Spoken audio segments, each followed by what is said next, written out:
Hey guys, Mission to Game here, in the Lazarus expedition. Just going to go over how to beat Cilla and also the main abilities to watch out for. As with all expeditions, you definitely want a tank and a healer. The tank should definitely just be keeping her attention the whole time to allow your DPS to constantly dish it out. One of the main things to keep an eye on during this fight is Cilla's buffs.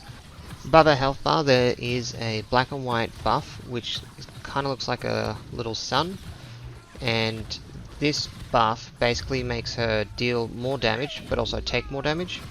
And so once it reaches about like 10 stacks, she will be doing a lot of damage to your tank. So about 10 stacks or maybe even a little bit less if you're not too keen. You want to activate one of the conduits.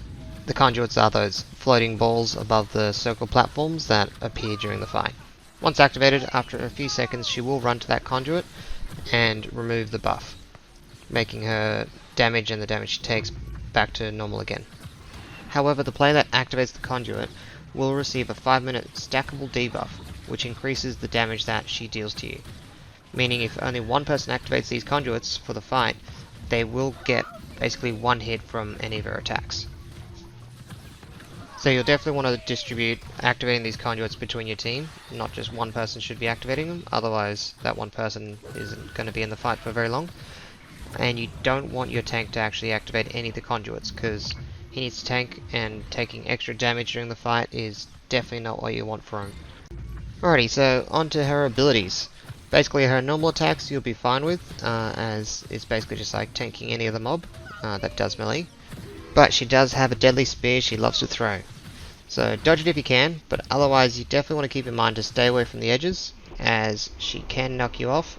And getting knocked off is basically a one hit, one kill. There's no getting revived from that. Once she reaches about 60% health, she starts to use her new ability, where she basically spins on the spot and then spins her staff above her, and she will summon these big circles of light on the map. You want to get out of these circles as fast as you can, as they will one-hit you. You can use your Ice Tomb with the Ice Gauntlet, however towards the end of the fight she does so much damage that she can actually still kill you through the Ice Tomb. The strategy here is basically you all want to stay on the same side of the arena. When she casts this ability, the rings are summoned near each of the players on the field. So if you all group together, the rings will only spawn on one side of the field, making it easy to roll to the other side.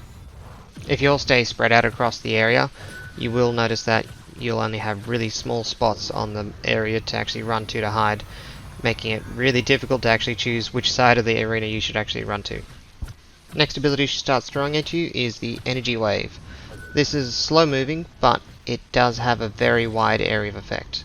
So make sure you dodge it as it's coming towards you, as it takes a lot of damage. Lastly are her annoying abilities. There's a Tether, which she'll summon what looks like water at your feet, and if you come too close to one of your teammates whilst it's on you, it will tether you to them and deal some damage. So it deals damage when she casts it on you, and then once you walk next to a teammate, it will deal damage to them. Lastly are these glowing orbs that she basically appears during most of the battle, and if you touch any of them, they will immobilize you for 4 seconds, making you not be able to move around. They're really easy to watch out for and dodge, but because of the amount of them and with trying to dodge all the other attacks, it can be tricky. Hopefully people post some more helpful comments below, but otherwise good luck on defeating Cilla. Have fun. And yes, I am 90% sure I'm pronouncing Cilla wrong.